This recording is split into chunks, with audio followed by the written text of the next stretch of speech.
Welcome to the Gear Slum, your one-stop shop for all things guitar culture nonsense. I'm Aaron. I'm Phil. And I'm Cole. This is a very special Halloween edition of the Gear Slum.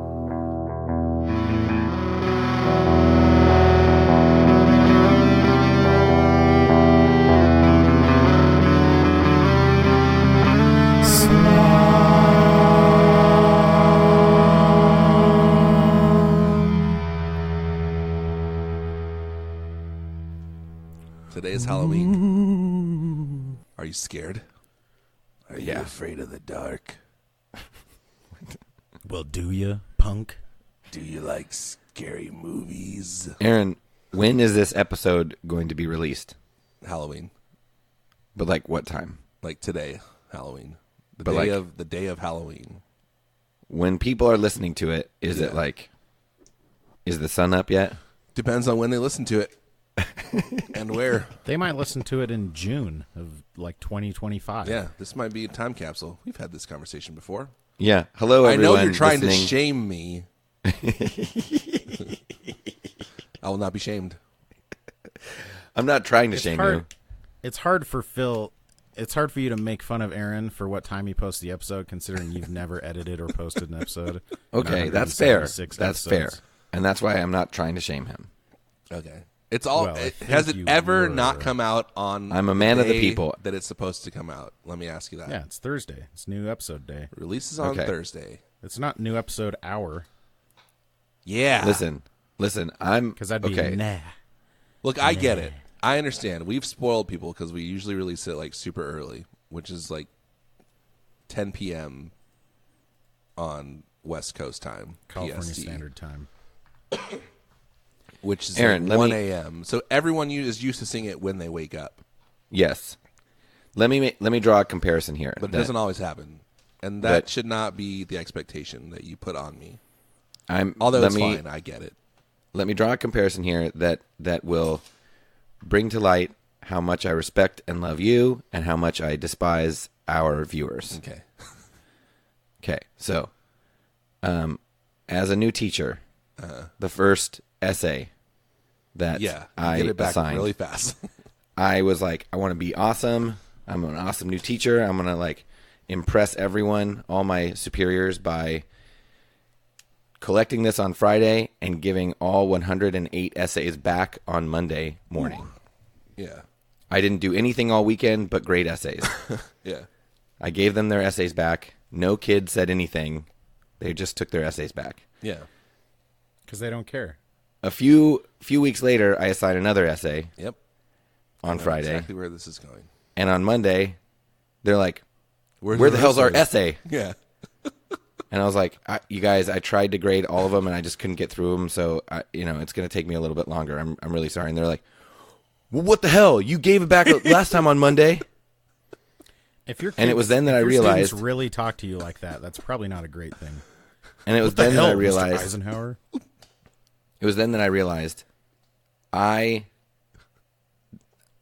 should have waited like 3, 4, 5 days to turn the essay, to give the essay back to them. Or maybe just not tell them anything and just surprise, here's your essay back. Yeah. It's all about managing expectations. You have to under promise and over deliver. Yes. Yeah. Anyway.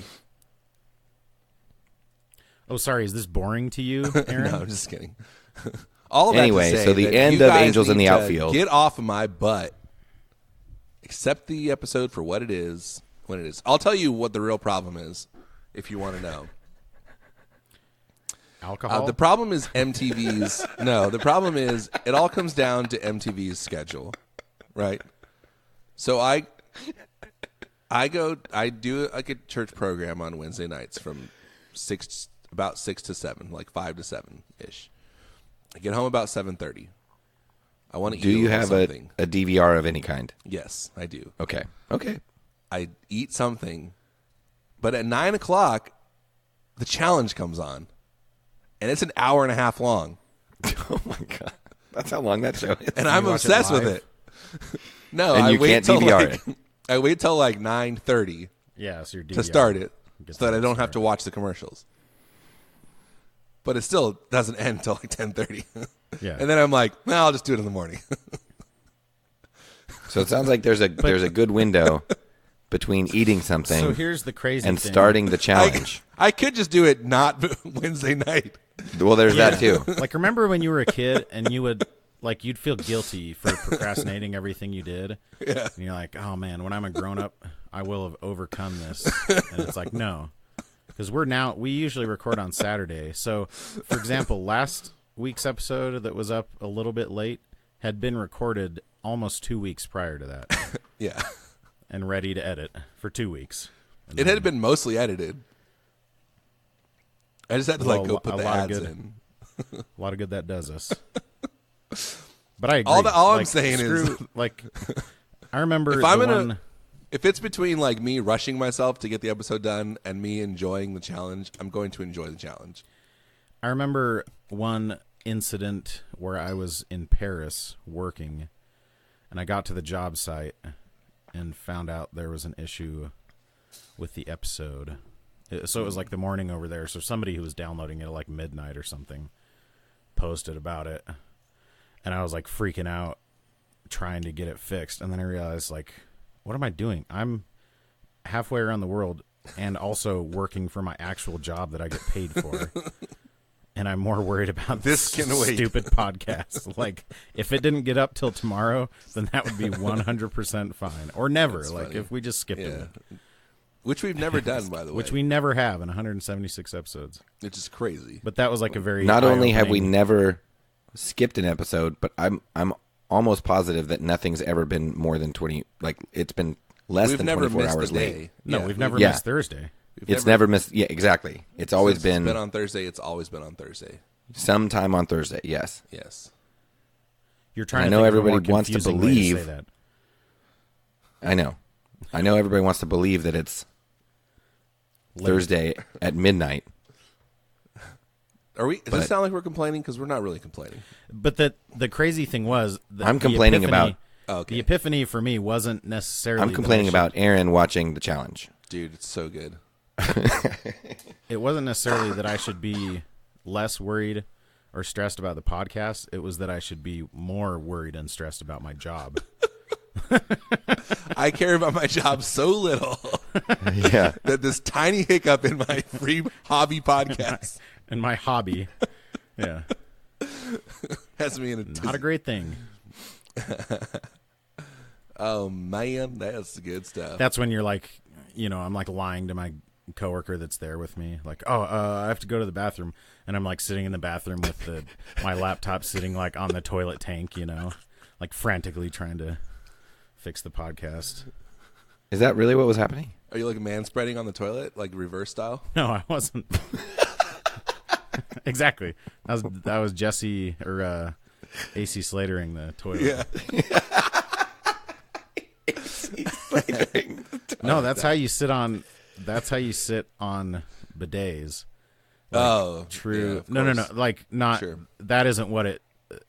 None of that aspect was true. I was making a parallel between like somebody snorting coke off of the top of the toilet tank. Oh, gotcha. I don't have to lie. If I'm yeah. like somewhere and I need to work on something else, I just go do it. Like, well, because you're essentially when you're like traveling, you're basically like, and I'm working like all the time, so it's not. Like, yeah. But yeah, like and the ones. If you've seen the bidets, and your older companion is like, "Oh, you're doing such a great job. I'm so glad you're the manager." No, this is another older guy who I am now his boss. But if you've seen those bidets where it's like a toilet and then next to it is another thing that looks like a toilet but just has like a faucet. Have you seen those? Yeah. Oh yeah. So what you're supposed to do is you're like sitting on the toilet and then your foot that's like between the two, you just leave it there and like swing your other leg around so now you're facing the wall. Yeah. Does that make sense? Who taught you that technique? So there's like, it's not a step. Your pivot foot, you can move however. Yeah, exactly. You could. You're not going to get called for traveling. Yeah. Who taught you that technique, Cole? I can't remember. It was when I first went to Italy because we were all like, because obviously none of us were going to use it, but we were like, how are you actually supposed to use that, and one of the guys that was there was like, "Oh, you just do this." And you like kind of hover. There's not like a seat on it. You kind of hover above it a little bit. Yes. You could sit on it, I guess, but you peeve it. Vice versa. Ones, so that's like one style of bidet. But then like I think these must be more common. Like I associate them with Japan, but like the hotel I was in the Philippines always had one that has like the little nozzle that sticks out and then just shoots water straight up your butt. Right. It's like a regular toilet, and then it like comes. The thing pops out and shoots you. And seriously, after like a 12-hour day where you're just like so hot and sweaty all day, like just coming back and sitting on one of those for 10 minutes. 10 minutes. 10 minutes. Just sitting there for 10 minutes while you're feverishly trying to repair your podcast. You'd probably, yeah, exactly. And having water shot up your butt. You'd probably start to get like some weird, I don't know. Anyways, just for like a couple seconds. But you know what's a weird pedal? Speaking of weird things. Sorry, this just popped up in my feed. This Fender has an acoustic overdrive pedal. Have you seen this? What? Fender Smolder acoustic overdrive pedal. It's an overdrive pedal again for acoustic guitars. Smolder? Smolder. Like Smolder and Cully? Yeah. Smolder. Has 1 3-star review. Kobe Smolder. Check out this Cody review. Smolder? You'll Kobe. like this, Phil. High hopes, but oh well. Yikes. So what is it? It's literally an overdrive pedal designed for acoustic guitars. Oh, so it is meant to take like a line input. Because usually acoustics have, like they have a preamp. Let's see. Yeah, Interesting. I don't. In my, I can't find any videos of it like actually being used either. Okay, well, we got to buy one for the. We got to buy one. Cole, I think you're the ideal candidate to try this out. I could do that. You got to buy one, and bust out your carbon fiber acoustic guitar. Do all of the okay, one thing that I came out of Nashville thinking was I want to get like a more traditional acoustic guitar. And I don't know if that's just because everyone there just plays like a Martin or Taylor. Oh, because you just have the carbon fiber? Yeah, and my other, like my acoustic that I've had forever is like this, red gaudy thing with like pearl and turquoise inlays all over it and stuff. Oh, dude. Have you seen the battery compartments on those Fender pedals, though? Yeah. Are they all this way? Yeah, on the bottom. How they like swing down from the bottom? The heel of it, you would say, maybe? That's a great way. Because honestly, I've started using... Like I had this little... The last gig I did, I just took my little board, my little Dolan board, and I had the stomp on it. But if you daisy chain anything with the stomp, it gets noisy because it pulls so much current, So then I had like the Prince of Tone, and I just put a battery in it. Oh, yeah, nice. But you have to, unscrew the back and everything. Yeah. This is a really cool design also because... like Boss is one of the... Or like that Boss style is another way to actually access the battery from the top. But this is also a cool design. But the other thing about this is that you don't have to like worry about finding the little clip and pushing it on. It just like pops in and it has like pads that it touches, and which is cool. Like the first time I've ever seen that on a 9-volt battery, and I wonder why. I know, right? I don't know why I've never seen that before. It's genius. Because pulling those things off, I always feel like I'm just going to rip the wires apart. Yeah, you're going to yank the yes.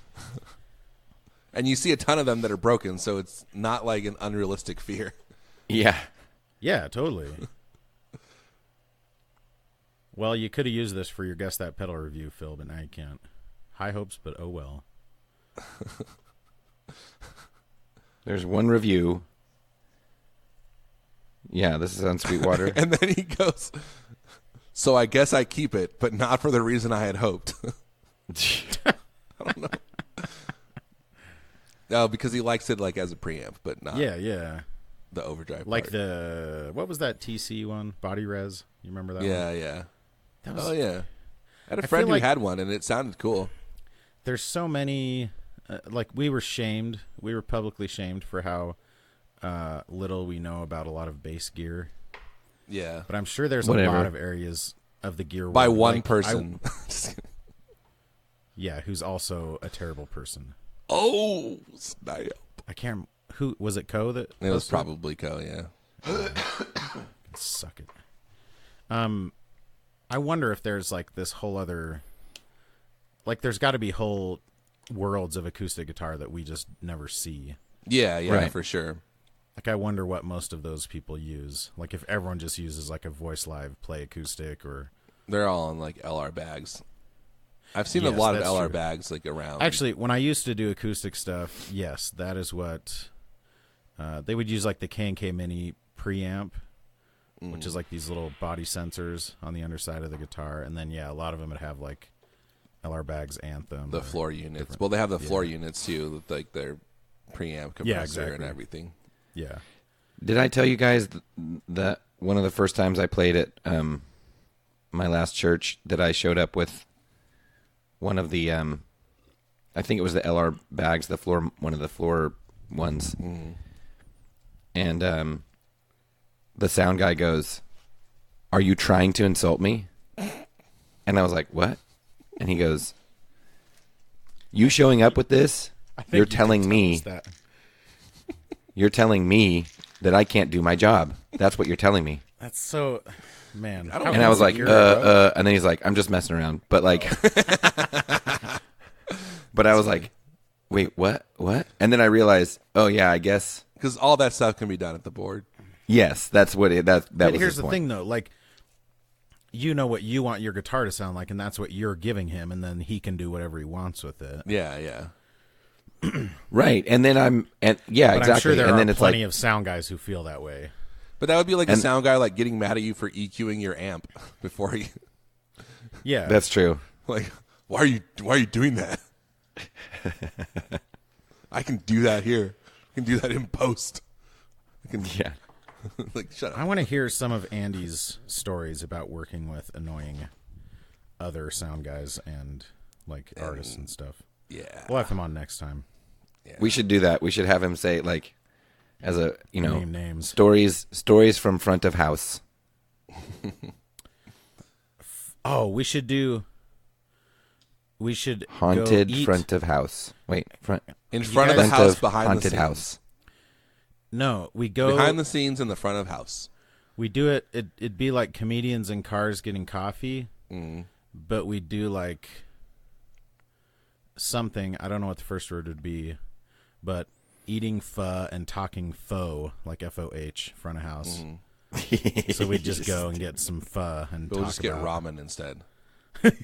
or we'll just get like sweet and sour chicken and say that we're getting,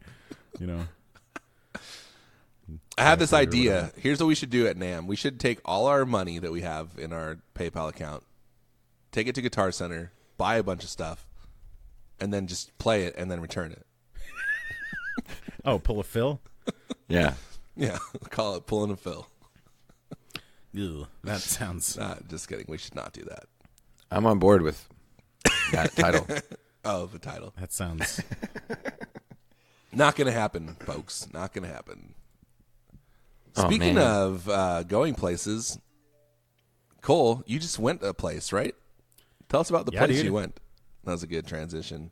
That was very good. It was not good at all. I went to... Sorry, I went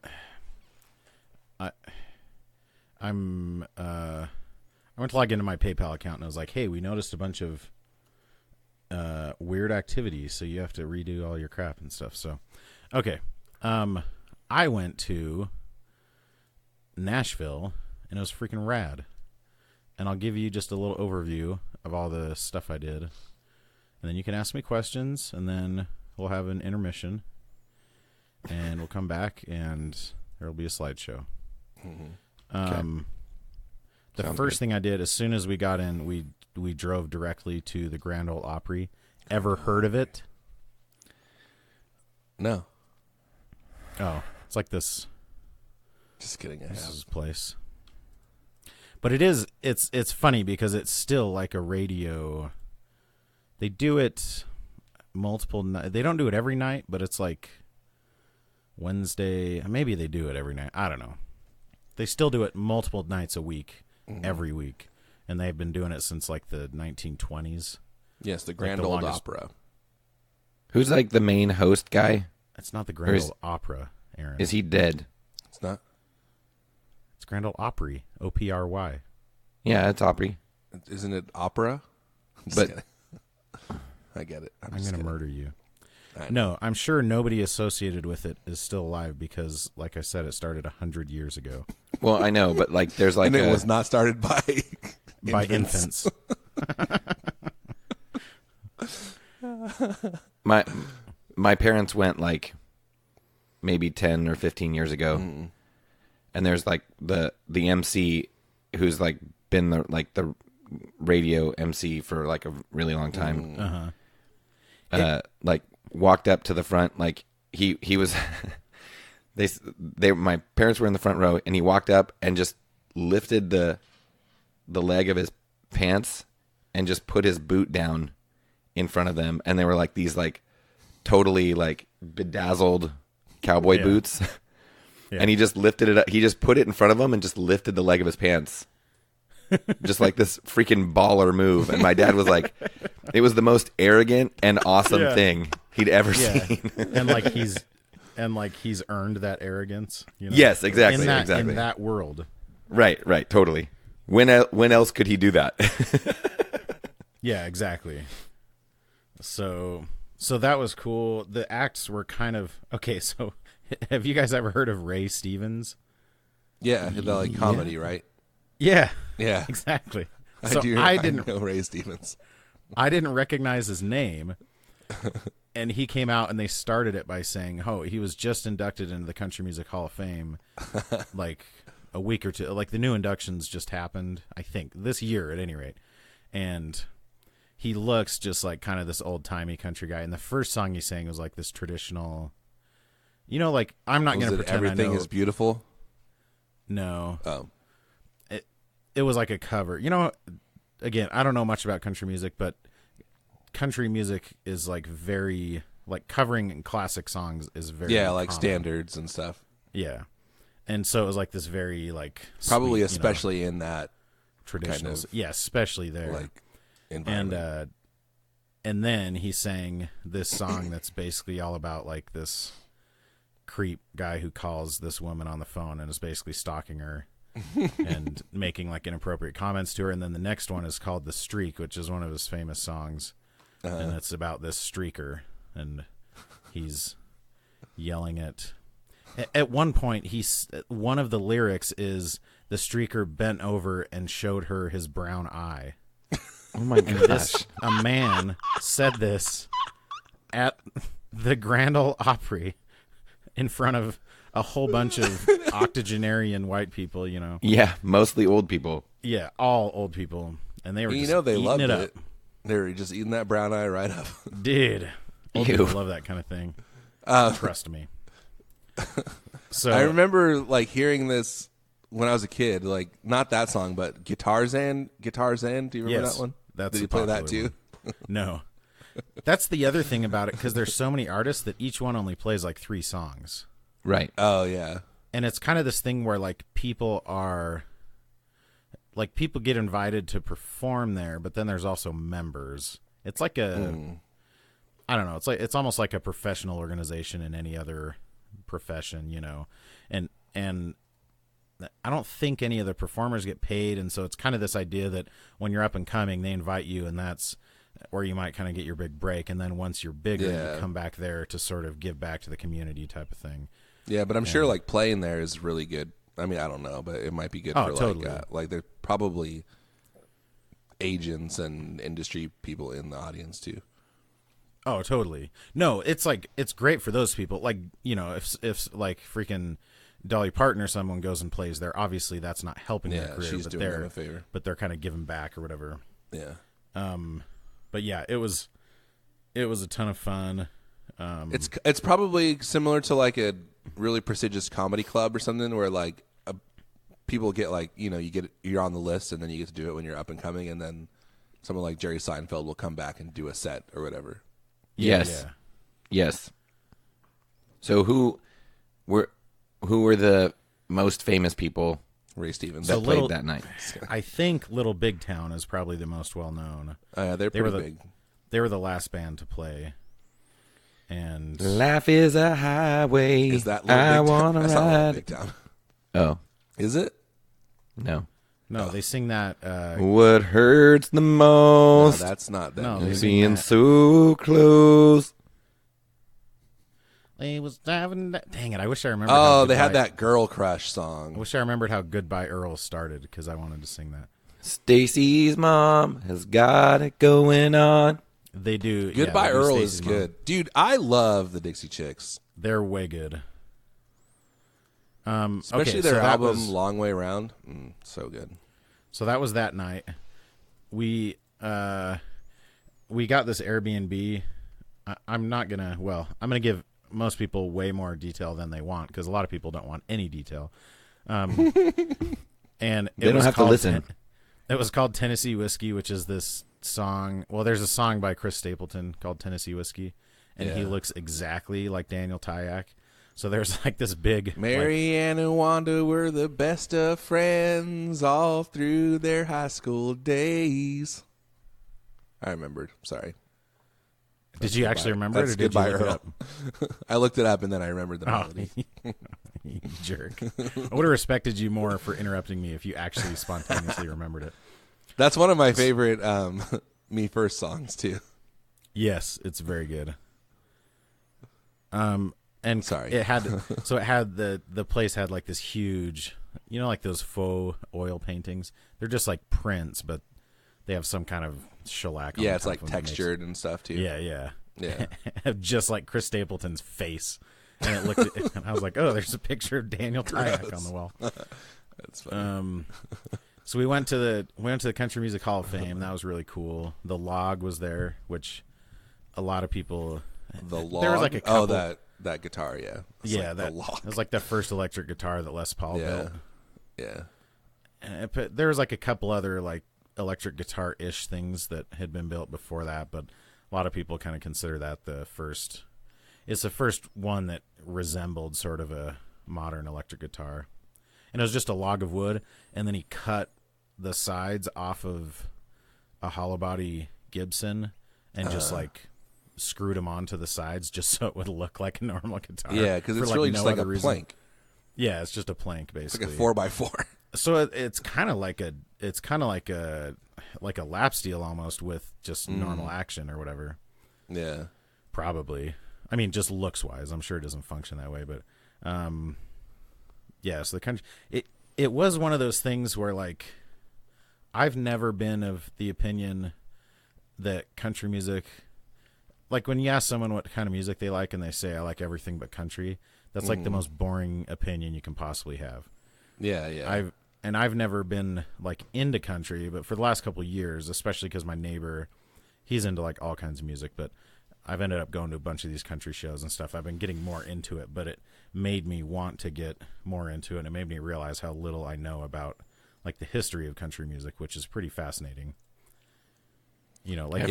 Because it's one style of music that has so much, they have these videos from like the 1920s of these crazy like TV shows and everything is so silly and over the top, I mean, it's pretty great. This episode is brought to you by the Sinusoid Custom Shop. Sinusoid Custom Shop is capable of doing pretty much whatever you want for your cables.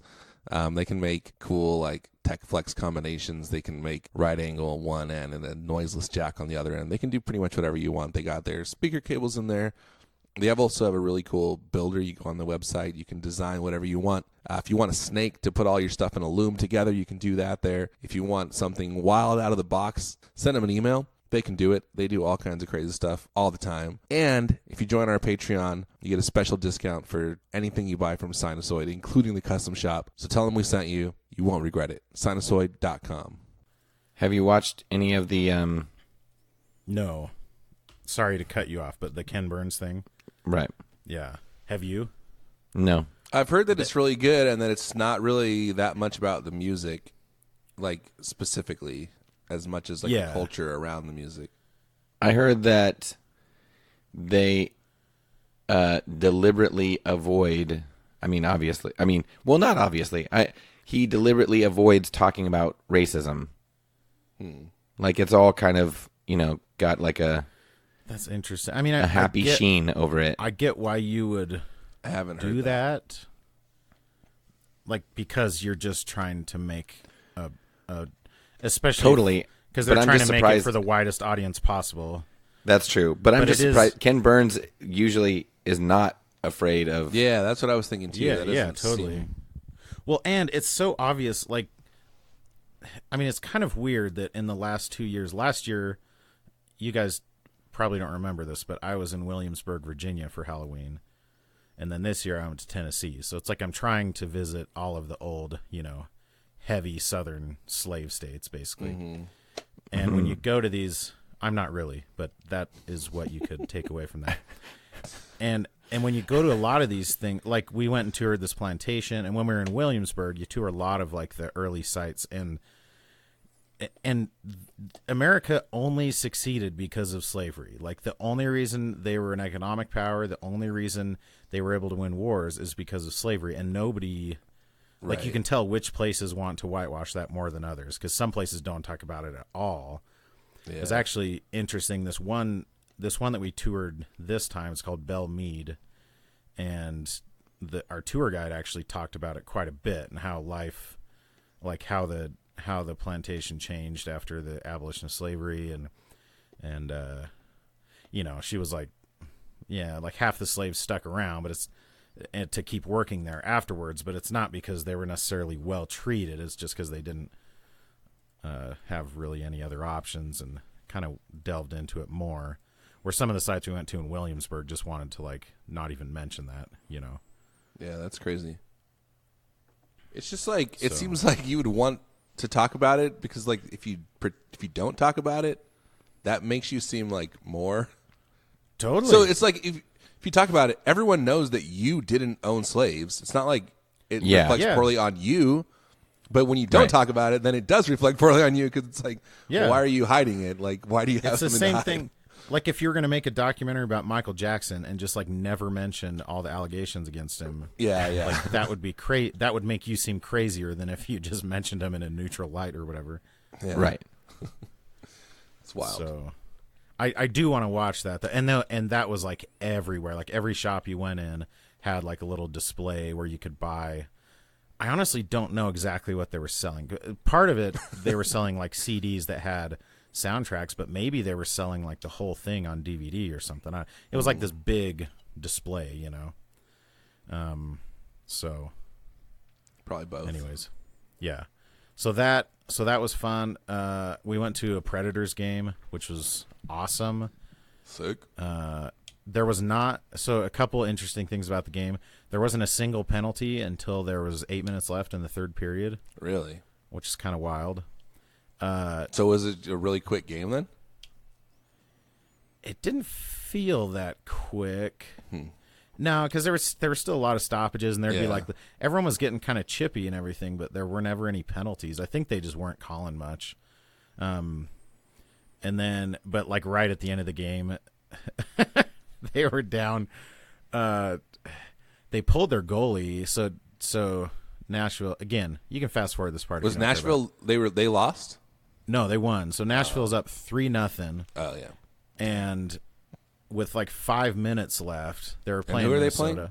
Oh, Minnesota Wild. Yeah. They pull their goalie with like 5 minutes left, which is like, well, I guess you might as well. I mean, it's a lot more common to pull your goalie when you're down 1 goal with like 2 minutes left. Yeah, you got to do. You got to do. 3 is like pushing and then, it. 5 is crazy. Like immediately after they pulled their goalie, Nashville got a penalty.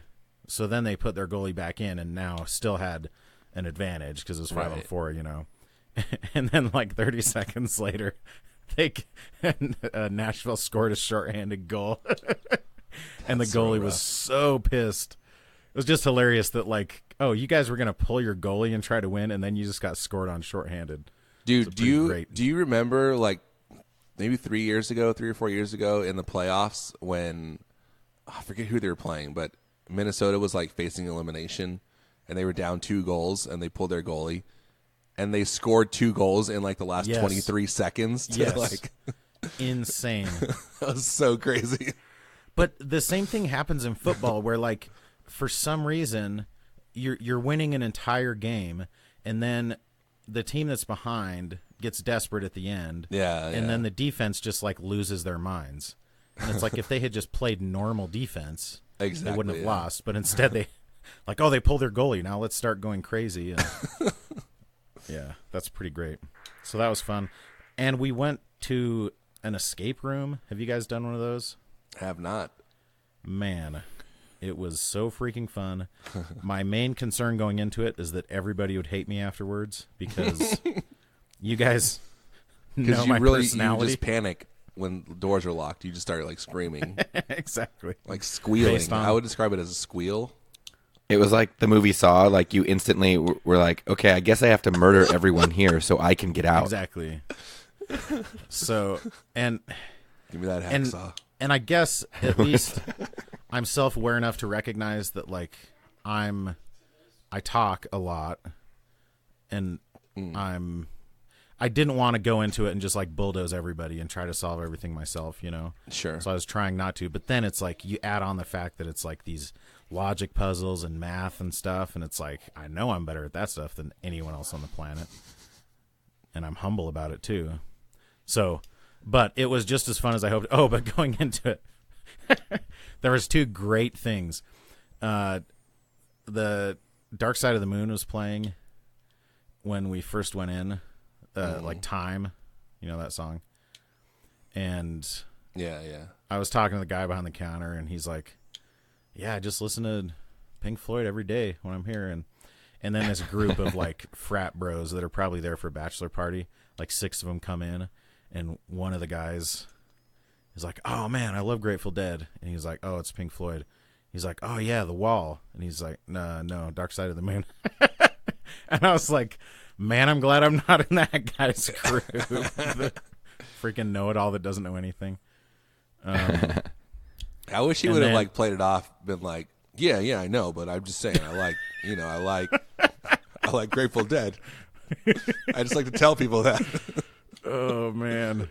And then like you sign up, and I think all these things, there was just 4 of us that were there, and I think they usually have 8. Well, all these ones had 8 people, and so you'll sign up for a time, but there's no guarantee that you're going to be the only 4 in there. Mm-hmm. And so the first one, the guy told us while we're sitting in the lobby, like, "Oh, you're going to be playing with these 2," and it was a father and a son, and we were like, "Oh, have you done any escape rooms?" And the dad was like, "Oh yeah, we're pretty much experts," and I was like, "Oh, jeez." I honestly wanted to be like, can we get a different partner? Group? Can we get those dumb dudes back in here? Yeah, can we get that idiot back here that thinks Grateful Dead is Pink Floyd? And but they were great. They were like totally, I don't know. It was a ton of fun. We ended up going back the next day and doing another one, which is kind of crazy. Oh, really? And that one was like Nashville themed, and so it was like you're in this recording studio, and at one point you had to like plug a bunch of patch cables in a certain combination to unlock this thing, so that was kind of fun. That's cool. But now I'm kind of hooked on those escape rooms. But I think that's they're very popular. I think they're like popping up like crazy all over the place. Yeah, I'm pretty sure they're all over the place now, because they're probably fairly simple to run, I would assume. Like, I mean, yeah, like they're not, you can kind of be anywhere. Yeah, that's like what a I'm lot thinking, of retail spaces require like a specific type of, storefront and architecture and everything. Yeah. And they can just be like any crappy old place. building. Yeah. And in fact, you probably want like a crappier, older building. It might even add to the aesthetic or whatever. So, yeah, the more likely you are to die, the better. Yeah. Probably my favorite part, though. Well, one of my favorite parts. We went and saw Jason Isbell at the Ryman Auditorium. Mm-hmm. Which, had you guys heard? So, the Ryman Auditorium is where the Grand Ole Opry was for years and years. Uh-huh. And then, I don't know if it was because of the flooding that they moved to this other. So, they have the Grand Ole Opry at a different place now. But now the Ryman is just like a venue, but it's still kind of like this mecca for country artists. And so Jason Isbell does kind of a residency there. He plays like 6 or 8 shows in October at the Ryman, and he has like a different opening band every time. And the opener for ours was really cool, and he actually came out and played a song with them. So it's kind of like we were talking about before. You can tell he's had like crazy success, and now he's trying to kind of give back. Mm-hmm. Like for the headliner to come out and play an entire song with the opener is pretty cool, you know? Yeah, that's cool. And then like the entire crowd you could tell the crowd was just like obsessed with him. And you know when you can tell that a crowd is just like there like because locked in. Yeah, like you could tell everyone was like a diehard Jason Isbell fan. And I had to yell at this guy though. We ended up going up to standing room because we had a column like right in front of our seats. But the standing room was amazing. And then when he started playing Cover Me Up, which is this song he like wrote for his wife, and you know, it's like this super emotional whatever. Like the whole room is silent. And then this couple next to me is like laughing and joking around. And I was like, dude, read the room. And he stopped. Oh god. I didn't even feel bad about it, you know? Share this moment with us. Yeah. We're all getting horny over here, and you're laughing. You're really killing the mood. Exactly. And there's this line in there where he talks about, like, part of it is overcoming his drug addiction. And he has this line where he says, I'm over this stuff forever this time, or something like that. Like, he's speaking specifically about how he's quit for good, and everyone cheers, you know. So you can tell that everyone is, like, very familiar with him, his backstory, and all that. So that was a good cool song. show. That album I really like. Northeastern, I think. So it's called Southeastern. I can't remember. Something Eastern. I'm honestly not like I'm a fan of his in that I really like his music, but I'm not a fan. I don't really know that much about him or anything. I just like that one album, Southeastern. I don't care about anything else. So he was in the Drive-By Truckers, though, is like where he started, right? Yes, and I didn't know. Like all on that's one thing I really didn't know is that he's like a freaking amazing guitarist, because a lot of his stuff that he plays now, he's more of the rhythm guitarist, and then he has some insane session guitarist that'll play lead for him. But there were a couple songs where he would go off on these solos, and it was like, oh, because he was the lead guitarist in Drive-By Truckers. He was, and he started when he was like, he like joined the band when he was like a teenager, I think. So he was like this like prodigy kid. That's interesting. Yeah, and it's crazy that he didn't. So he's like this prodigy, but then he doesn't really get his big break. Yeah. Until he goes solo. So I don't know. It'd be interesting to learn more about his backstory. I'd love to know. Our audience right now is split up into two groups of people who don't care at all about country music and hate that we're even talking about it, and another group that knows way more than we do and are like infuriated that we're getting all of our facts wrong and everything. Both sides are angry. Okay, he was 22. He was 22 reasons. When he joined the band, but still, he was like young because they had already been established for a while. Yeah. But it's crazy. Like, you go down on the main street, there is Broadway, and they have all these, they call them honky tonks, and they're just like, they're basically these clubs that they all kind of have like those garage door style windows or like plantation shutters, so they can open them up completely. Yeah. And plantation shutters, huh? There's just a million. Yeah, they have people to open them up for them. You can't. They have openers and shutters. Exactly. And like, there's just live music. There's like 50 different concerts, quote unquote concerts, going on at any given time, and all of them are like good musicians too. It's pretty crazy. Oh, dude! Speaking of plantation shutters, when we were in Newport, Rhode Island. They were talking. We went on this tours of like these mansions, and they're like, "Oh, there was a person called the Useful Man," and they're like, "We'll tell you what their job was later." So you're like, "What was it? Like cleaning toilets or whatever?" Yeah. And turns out, the Useful Man was a person whose entire job was throughout the day to like walk around the house and like open the shutters and close shutters to like let in the perfect amount of sunlight. That was their entire job, just all day. Oh man, What an awful title. Useful man. Yeah, it sounds like they're doing some kind of creepy thing or something. I know. Oh man. Anyway, that's funny, dude. Yesterday I went So it was to pretty this. great. Oh, it was sorry. great going to Nashville because Sorry. their history is great. There's nothing negative about the history of Nashville or Tennessee in general. Smashville. No real pockmarks or anything. So it's just wonderful. Okay, what were you saying, Aaron? I don't know. Smashville. Oh, that's the other thing that, like, they call the Predators call their stadium or what? Just that's like one of their Arena. things is "Welcome to Smashville," and I'm sure they coined that term before Smash sort of gained its other meaning. It's more, you know what I'm talking about. So it's pretty great because then they have these. So it's a play on words based on the Just the that it hit rhymes game with from our just that- podcast. We don't Right. have Smash in our podcast. Yeah. Oh, damn it. We don't Trash. even have that in there. Stupid. I'm an idiot. Sorry. Well, it's because they smash. That's what we're gonna each call other. that. We're gonna- Mashville.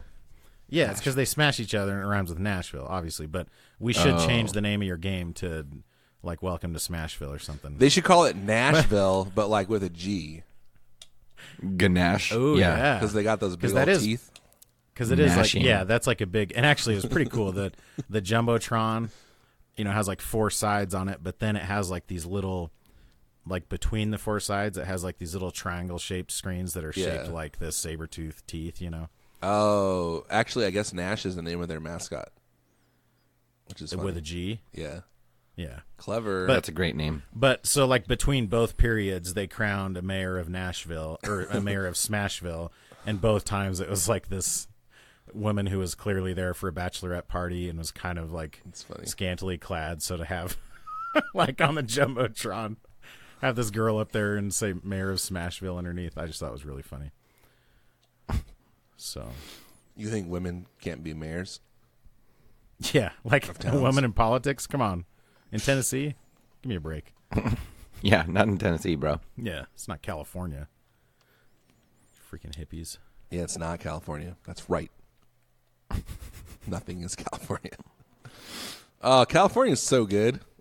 Oh man, I just think about it sometimes. They have good and things. just, like, I love wish I could California. remember your quote. They do great things. They're good. It's good. It's I good. can't remember. So yesterday, I played an acoustic solo gig at a pumpkin patch, and I was kind of bummed because they had me like opening at first. It was like, which is like at 10 a.m. So I played at You're 10 like, a.m. I don't open. I'm a I was closer. like, this is stupid. Oh, This it's is 10 a.m.? stupid. How dare you? Because it was like an all day thing. They had music all day. okay. But then I went back on between the pumpkin carving contest and the costume contest was all me, prime spot. Bro. So it was pretty fun. So the first set I played a bunch of like random stuff. Black Balloon. Or I played a Lord song. Iris. I mean, Which one? The Louvre. No. No, you did not. I do you did. need Pomplamoose? Why do you do that song? No, I'm just Oh, kidding. I love that song. I did not do any Pomplamoose, but I recently downloaded YouTube Music app, and it starts like has like a playlist thing where you can do it and it like plays automatically, and it keeps trying to play Pomplamoose songs.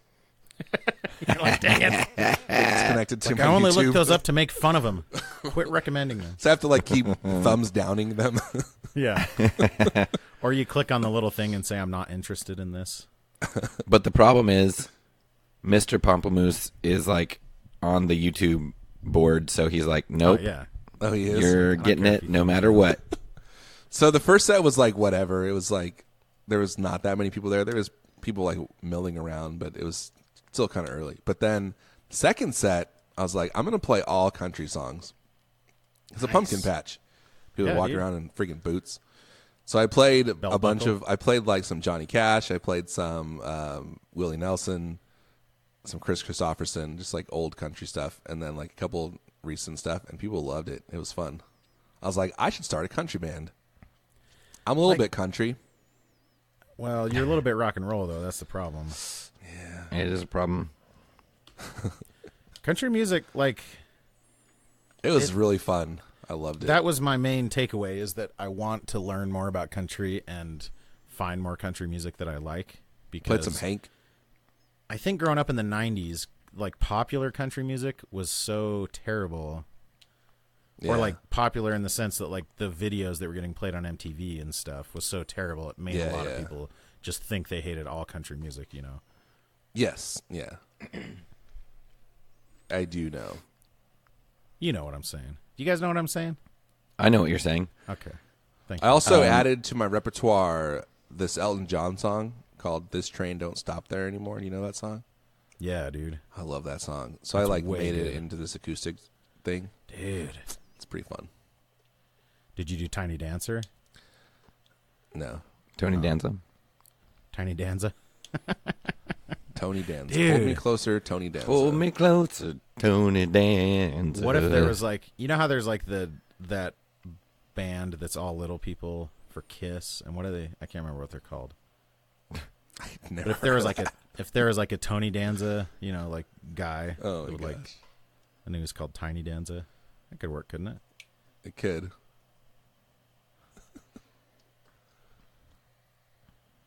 Do you guys think that could work? Yeah. Yes. It's really awkward. What's your acoustic rig like? I usually just... This time I knew who was going to be there running sound, so I just plugged straight in.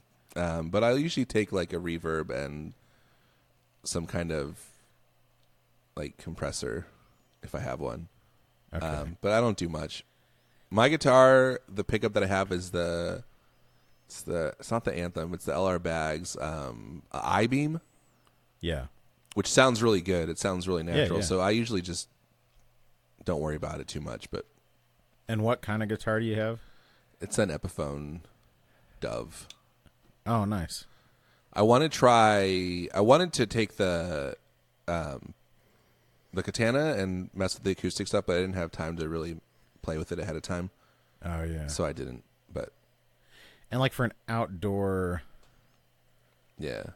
Well, I would be curious to use it, but then I'm like, that's a lot just to do for like a preamp. Because it has the out, you know, yeah. But like you could use it as direct your little out. stage monitor or something. Yeah, that's Because true. it has that convenient little kickstand. Oh no, wait, they took that Oh, off no, like it don't. idiots. You idiots. Phil, do you have anything new to talk about? Phil's not feeling real well today, so his voice is kind of out. So if he's not talking a lot, that's It's not just 40% of the reason why. It's not just because you interrupt me all the time. He just invited you to talk, and you're not talking. So.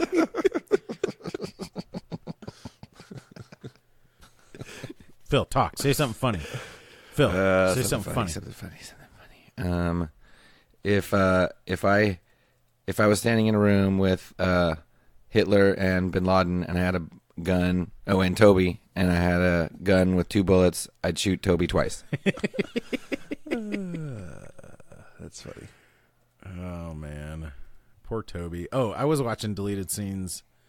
I went down this YouTube rabbit hole of The Office, and it was that Did I Stutter episode where Stanley just completely yells at Michael. And afterwards, Toby was like waiting outside when Michael came out, and he's like, "Hey, I just wanted to tell you I was proud of the way you handled it." And you know, he's just like super gracious about it, and like, I think it was good that you whatever. Just Toby trying to like, you know, extend an olive branch, and Michael was just like, "Screw you, get out of here." It's the absolute worst. Oh man. I love that show. Thanks for interrupting Phil Cole. No, he didn't interrupt me. He finished his joke. I'm just kidding. Yeah, I finished the joke, Aaron. So, guys, I noticed recently, I saw that Premier Guitar and other people have been releasing their Gear of the Year stuff, which inspired me to bring up a new segment that I like to call the Year of the Gear. Gun Street Wiring Shop represents a brand new approach to the guitar wiring market. From their nothing is impossible philosophy to their community first attitude, Gun Street Wiring Shop is the premier maker of guitar wiring harnesses. Based in Central Oregon, Gun Street only does one thing: make your guitar sound and play better. Bored with your standard switching? Gun Street. Need more options? Gun Street. Looking to nail that classic tone? Gun Street. You want to try something that's never been done before? Gun Street. Sean's always coming up with new circuit designs. He's always down to make something special to fit your exact needs. So hit him up now, gunstreetwiringshop.com. Turn your SG into an OMG, your Les Paul into a Morpaul, your Telecaster into a Telestar Blaster. And as always, members of the street crew get an extra discount at everything at gunstreetwiringshop.com. So not to be confused with Gear of the Year, which is generally like an end of the year list of things that people liked from that year in the gear world. Year of the Gear is a little bit different. Here's what I'm going to do. Each time I will choose a company, and your job is to guess what year each product was released. We can talk about the products too as we go through. It's not super firm. It's like medium firm tofu. It's like medium firm tofu. The jelly cutter. Is that what you're talking about? I don't know. Yee. It's like a butter knife. Okay. It's like a butter knife. So here's what I'm going to do. I've chosen Fender today because it's like, it's familiar. We're going to ease into it. I have 1, 2, 3, 4, 5, 6, 7, 8, 9, 10, 11, 12 guitars and 4 bass guitars. I will read you the name of the guitar. Your job is to guess what year it is. Whoever guesses it right gets a point. Whoever doesn't guess it right does not get a point. You can just buzz in. Or I'll give you both a chance to guess for each one. You can guess the same year, but it's not exciting if you do that. Just remember that. Like you weren't gonna say like it's not advisable or something. Just like it's not entertaining. It's not So good. don't do that. It's not good for the bit. All right, we'll start off easy. Are you ready? The first item on the list is the Fender. I don't have to say Fender every time. The Stratocaster. When was the Stratocaster released? Do you know? I have a guess in mind. Me too. Okay. All right, say I it. think it's 1956. Okay. Cole says 1956. I'm going to say it's 1957. Phil says 1957. Should I give a point to whoever's closest, or should I give nobody any points? No, you should give a point to the one who got it right. Well, neither one of you got it right. Dang it! Is it? I'm closest. Well, you better just tell us because we can't spend that much time on each of them. No, if you have like Cole, 16 of them. Phil, you're not the closest. Cole is closest. What's the year? 1954. Really? Okay. Yes. Okay. Part of it is like trying to remember because a lot of them will have like signature models or whatever from that year. Okay. So 54. 1954. Dang it. All right. We're going to go with another easy one. The Telecaster. There's a couple answers I will accept. Called on the this one. Telecaster, or is it when the Nocaster came out? We'll say when it's actually called the Telecaster. I love how I asked that question as if that's going to get me any closer. Like It should. I know both of those. It years. easily should, though. I think it's 1952. Phil? 51. So 1950, the Esquire was released. Woo! In 1951, the single pickup Telecaster was released, but it didn't say Telecaster on the headstock, so it was called the Nocaster. In 1952, the first fully badged Telecaster was released. Suck it, Phil. So I'm going to give that to Cole. I actually think I knew that 51 was the Nocaster. Well, I was going to guess 51 was a Nocaster and 52 is a Telecaster. So I actually knew. So I get 2 points for that. So that's the one where the signature one, like people always put out the 52 it's always Telecaster. like a 52 Tele. Yeah. So Phil, your strategy of guessing 1 year off failed you that time and the previous time. It's failed you twice. He was like 4 years off before. He chose 1 year off of yours, is what I meant. Oh, okay. But he keeps going in the wrong direction. Okay, you can I guess guess first not. this time, Phil. All right, so this next one is another very popular model. This is the Fender Jazzmaster. When was the Jazzmaster released? 64. Okay. Cole? I think it's 62. You guys are both in the wrong decade. It was 1958. No way. Yes, Really? the first Jazzmaster was That's surprising. at Winter NAMM 1958. Man. But was it released that year? Yes, it was. You guys are doing great. So far, we have one correct answer.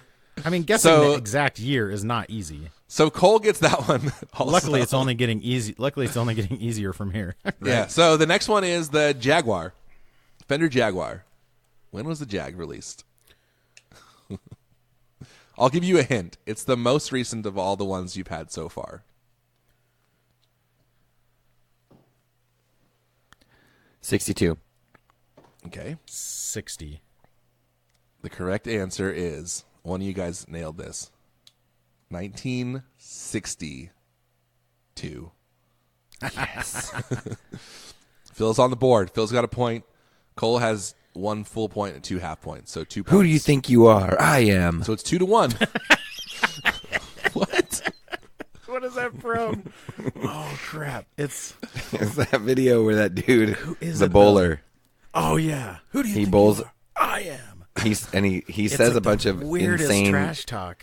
Yeah, he says a bunch of insane curse words So good. that like don't fit together, and then the last thing he says is, "Who do you think you are? I am." Oh man! All right, let's go with another. yes, I knew it. Another I knew popular it. model. This is a popular student model from the early days of the Fender Musical Instrument Company. This is the Fender Mustang. When was the Fender Mustang released?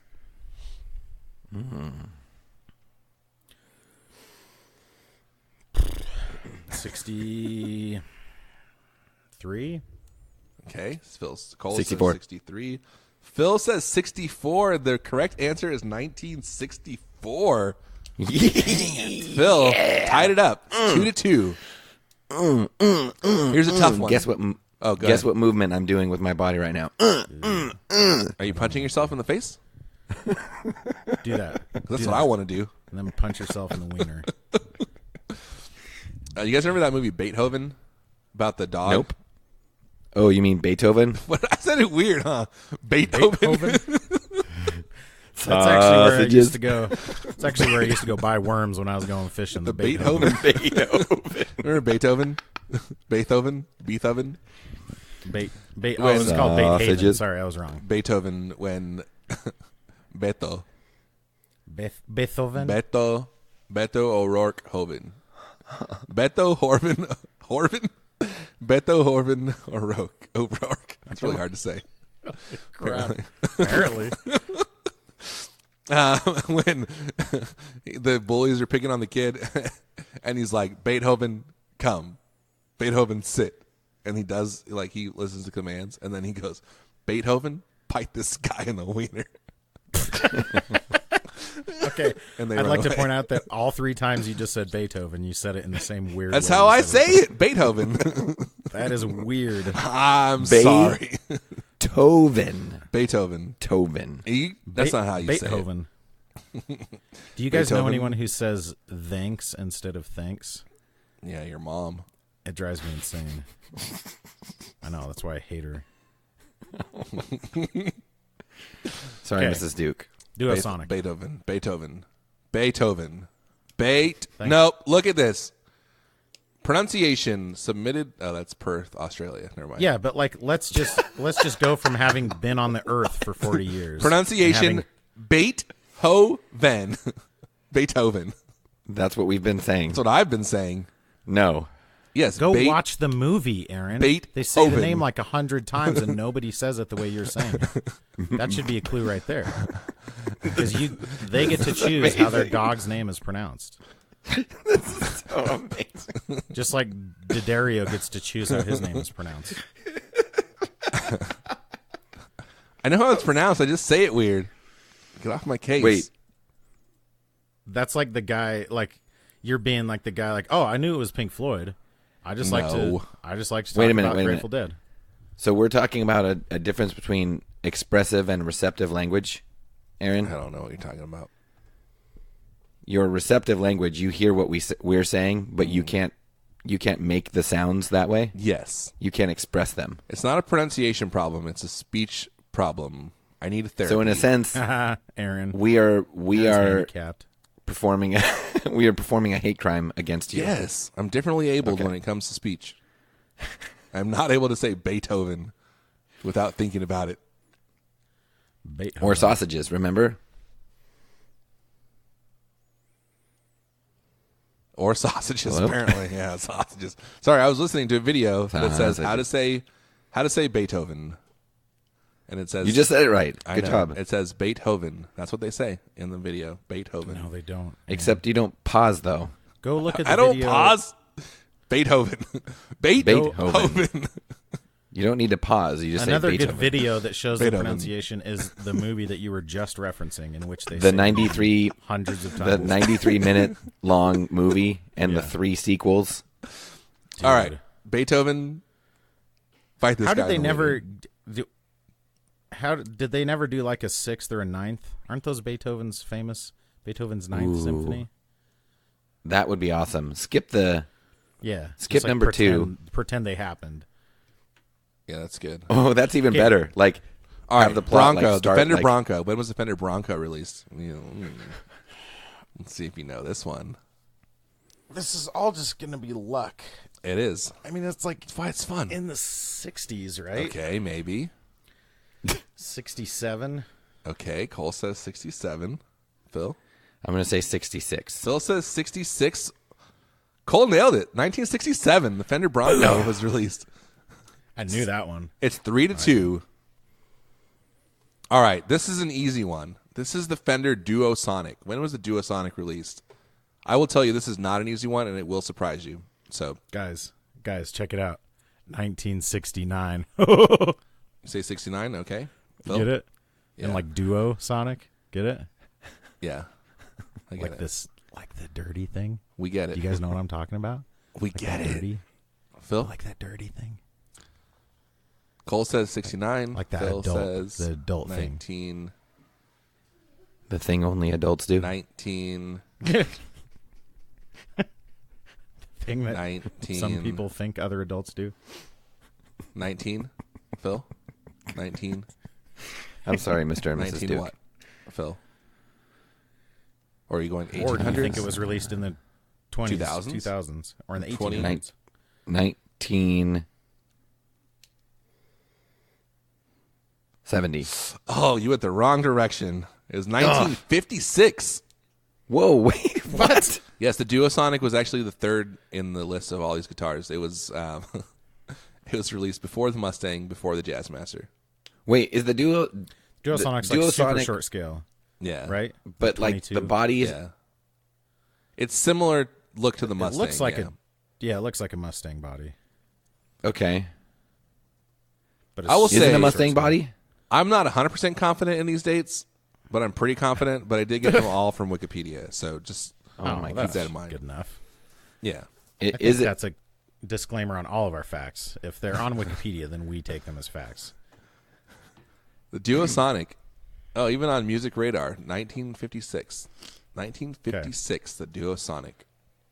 It's an old guitar. I'd love to know more about like the decisions. Like the Jazzmaster was obviously released to be like a fancy man's guitar, right? The Jazzmaster was like, I think they actually called it like the deluxe model or something when it came out. Or no, Yeah, that was yeah. the Jazz Bass.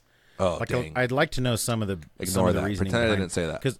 Because we take so much of what Fender did as just gospel, when in Yeah, reality yeah. a lot of it was just like the type of woods they used, and Right. It was just a lot of it whatever was just like happened to business have happen. decisions, or just like trying something and seeing if it worked or whatever. Yeah. So, anyways, okay, what's next? All right. The next one on the list is the Starcaster? Coronado. Ooh, Oh, I actually don't have the Starcaster on this list. you mean the Cornado? Sure. Isn't that how? Coronado. I think that was how someone on 60 Cycle Hum pronounced it. I think that was the Doofuses. Tornado. Which Oh, is there next a on the list. Toronado too? Yeah. So the Coronado was the like semi hollow one they had early on. Okay. The Toronado. Ooh, he said early on, Phil. He said early on. The Toronado came out later, and it was like the 2 humbucker thing. Is Coronado where are Fenders made again? They're made in Corona. Yeah. Okay. Is Coronado a city? Coronado is It's a mythical place where there's gold in the El Dorado. Oh yes, there's a Coronado Island in San Diego. There's also like Coronado Beach in Orange County. So it's like it's very much it's a name. It just means like crowned. It's very much a Spanish name that white people Corona took. means Got crown, doesn't it? Crown, yeah. Yeah. Crown, like different colored crowns that you color papers with. Well, I guess Coronado is its even own city, but Coronado Island is like a San the Diego Coronado. thing. Is it the one that's kind of like a 335 with like smaller horns, Yes. kind of? Yes. Yeah. Okay. He said early on, Phil. So think Not 40s. like as early on as other things. But yeah, earlier you're on 55. than other 55. things. Okay, 55. 55. Phil says 55. Okay, I'll Cole? guess 55 too because you already said it's right. No, I'm not going to do that. I didn't say Because it's right. I can't guess 55. Some people can't drive 55. I can't guess 55. I'm going to guess 66 then. Oh, 66 is 1965. So, Cole, you missed it by 1 year. That's another point for Cole. Now the score is, I don't know. It's like 4-2 or something. I'll calculate it later. All right, the next one is the Fender Toronado with a T, not a C. When was the Fender Toronado released? You guys remember this one? I'll give you a hint. You were alive when it happened. Does it have a weird headstock? No, it has like a Strat headstock, but it's like a slightly offset body, but a little bit stubbier, and it has usually a hardtail and a couple I'm looking humbuckers. up images, but I'm not going to cheat. Oh yeah, it has kind of a weird little top horn. Yeah, it's a cool guitar. It actually, it doesn't look that much like the Equits. It is kind of a cool looking guitar. Okay. 71. 71. Wow. No, you're way off. Sorry. Phil, he laughed after my guess, so don't guess close to mine. Yeah, He laughed like he thought I was a stupid 70. human. What did you say? 70? 70. Why would you say that? Yeah. No, 1998. The Fender Toronado came out in 1998. You guys are way off on that one. Sorry. Whew. Aaron, I don't appreciate you mocking my guesses. off. I'm laughing at you because Gol know, 'cause- explicitly said to you, don't guess close to mine. He laughed. He laughed at me because I'm such a stupid man. No, because you said don't guess close, and then you guessed I know, 1 that's year what I'm saying. earlier. Like Aaron laughed because I'm so stupid, so you shouldn't do that. 1998. Dude, this orange, that orange one looks really cool. I actually like the pearl pickguard on that kind of. Anyways. All right, I'm going to Okay, give you we're another both one. Stupid. Another kind of recent-er one. This is the Fender Cyclone. When was the Fender Cyclone introduced? Do you know this one? It looks like a Mustang, but it has a humbucker in the bridge and a single coil in the neck. Yes. I'm trying to think.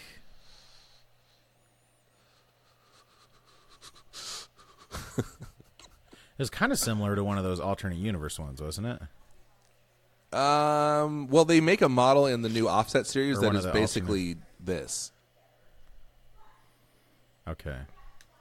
Fender Cyclone. I'm gonna guess. I'm gonna say 91. Okay, 1991. Not bad. He didn't laugh this time, Phil. So it's probably within 30 years of when it was released. Phil? I'm going to say... Oh, what are you going to do? $1, Bob. I hate you. You should guess 92. first. 92. That gives Phil the point because it was 1997. Yes. 1997, Nice. the Fender Cyclone was released. Okay, I have two more. We're going to go lightning round for these, and then we're going to do basses. So, the Swinger. When was the Fender Swinger released?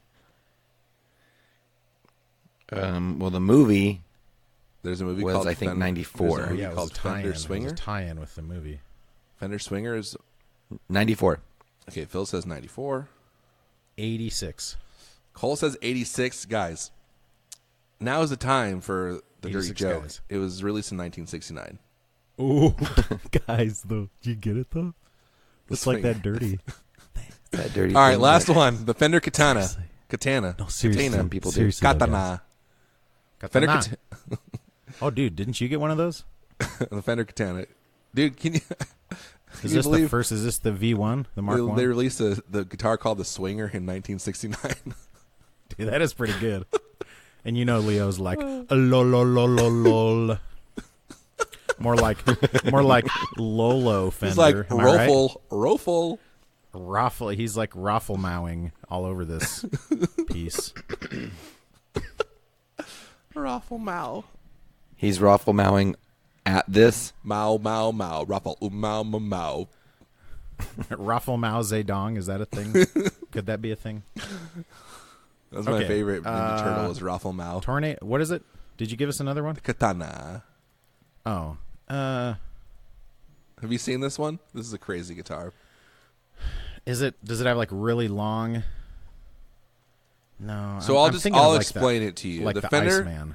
the Fender Katana is like a flying V kind of shaped guitar, with extreme angles on it. Oh, but the V is missing, like one side Yes. of the V. Yeah, it's Like like the one similar where to it like rests the on your Randy leg. Rhoads thing. Had a 2-point system, trem system, 2-point system. You could either get 1 point or 2 points. This is just a 2 It had a system. set neck and like this weird Weird. Oh, where? V-shaped headstock. It's a very odd guitar, but the headstock's pretty flipping Oh, cool. dude, they have a freaking bass. Yeah. That thing looks rad. All right. That is What so your pointy. guess? There's so much wood past the last tuner. It's ridiculous.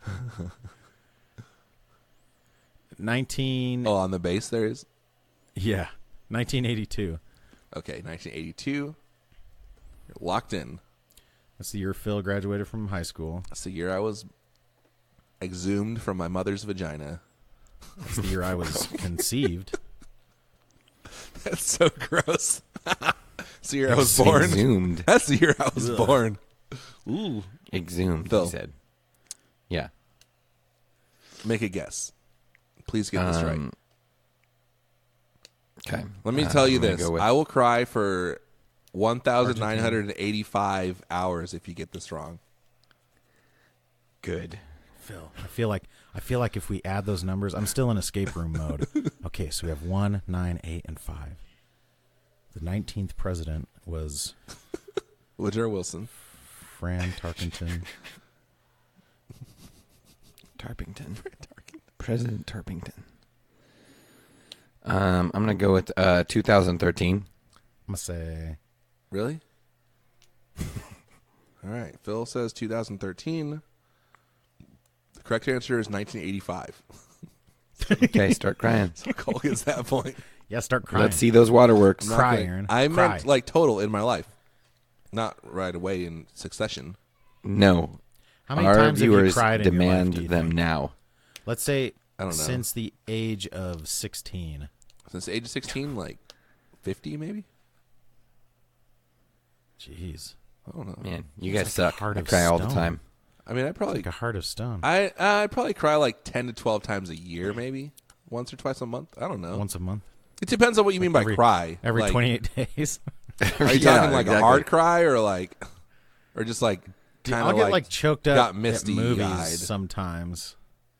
7 to 10 days like every almost month. shed a tear. I was getting choked up during Cover Me Up. I'll be honest. That's not what choked up means, Cole. Yeah, dude. Like I still have bruises from it. All right. We're moving into bass territory. No, Aaron. What? It's 8:02. It's fine. We have 4 more, and then we're going to quit. All right. We're having fun, Phil. I'm having a great time. I'm watching the clock. I got this. Not really, but this is When fine was for me. the precision bass released? 51. Okay. 52. No. So here's the thing. I'm right, though. What? Cole is wrong, and I am closer. Yes, technically. So Yes. here's the thing. Boom. No, but I'm talking about the Listen. 51P bass. That was not called the but precision bass. I won. That was the Telecaster No, bass. well, screw you then. I won. But I'm gonna say 53. I won. Okay, Phil I says won. 50. I won. Cole says I won. 53. I won. Wait, no, he can't say that. I said no. No. Negatory. All right, I don't care. Victoria It came out in 1957. I'm going to give that one to Phil. Phil, good job. Thank you. I love how I was like, no, if I had more information, I would have got it right. And then I was still 4 years off. All right. Jazz bass. Yes, jazz bass. When was the jazz bass released? Bonus points. What was the original name of the jazz bass? Say it again. When was it released? Bonus points. What was the original name? 60. Okay. And Cole the says original name- 1960. 61, and it was Bass Deluxe. Okay, bass That's a deluxe. really good guess. Pretty good guess. gonna but guess I the told you bass exactly standard. what it was earlier. I'm going to give Phil a half point on that because Deluxe it was bass? called the deluxe model bass. And it was released in 1960, so you both get a point on that one. How much do I get for saying the bass standard? You get 0 points. Oh, okay. All right, next one, the Mustang bass. When was the Mustang bass released? This is the bass that was designed to accompany the Mustang as part of the same family as the Mustang, which, if you Mustang. recall, was released in 65? 1964. I'm going to go 65 then. Okay. Phil? 66. Guess 60. The correct answer is 1966. Phil gets a point. Phil, this is like the greatest comeback in history. This is like Oklahoma against whoever they were playing yesterday. All right, Kansas so State. you might say that This is like the North versus the South. you might say that the precision bass was made to go with the Telecaster. The jazz bass was made to go with like the Jazzmaster. Mustang bass to go with the Mustang. And this next one, the Jaguar bass, you might say that it was designed to, I don't know, coincide or be a teammate with the Jaguar guitar, which was released in 1962, if you recall. So, the Jag bass. When was the Jaguar bass released? 65. I think he's thrown us off the scent, and I think it came later. Like, What'd you say, Phil? 65? That's what I said. Okay. 91. 1991? That's a lot closer. The Jaguar bass was originally released as a Japanese model in 2006. What? Yes, 2006. I was closer. I got that you were trying to throw us off the scent. You did. You're such a word twister, Aaron. I didn't Phil, say it was it bothers released around me the same sometimes time. how he does that. The Jaguar bass came out in 2006, which is the most recent guitar on this list. And the winner of that one is Cole. And the winner of the game is our audience, because that was amazing. First edition of Year of the Gear is over. I got big things planned for this. It's going to be exciting. We got pedals coming up. Too bad we already used the one company that we would actually know stuff about, you know. Now, you'll know some stuff. We're going to gonna be do like- some more recent stuff. When did the G&L ASAT come out? You know, I don't know. I don't even know, like 70s, 80s, 90s? It's 70s, right? Because isn't that when Leo Fender left, and that's when, I don't know. I think G&L honestly have started no like idea. the early 70s or something. So, I would believe you if you told me that. but do you know what started in 2015? Our friendship, for which I'm thankful. What are you talking Thank you. Might have Thanks been for tuning 2014. in, I'm folks. not positive. Happy Halloween. Be safe out there, kids. Be really safe out there. please. Guys, Don't kill tons anybody. of people are still putting razor blades in apples, so make sure you x-ray your apples first. Yeah. People are X-ray giving out those free apples. weed, apparently. That's what people on Fox News think. As if someone would just give away free weed to kids. I know, dude. Whatever. I'm going to that neighborhood. You get it? Yeah. You're not going to smoke it, though, are you? No. I'm just going to get Okay, it. good. I'm going to go there I'm to gonna butt watch the chug it. kids get high. Do you butt chug your weed, Phil? Yeah. Get off that. Well, I take the weed. I put it in my Vitamix with some okay. oat milk. Really quick. For 500 points, whoever Some gets expired yogurt. gets closer to this answer wins Blend it this up. week's Year of the Gear. Butt chug it. How many employees, approximately, work at G&L Musical Instruments? How many employees? Oh, no. I have a feeling it's comically low. Is it 69? Okay. Phil says 69. I'm going to guess like 30. Oh! 29.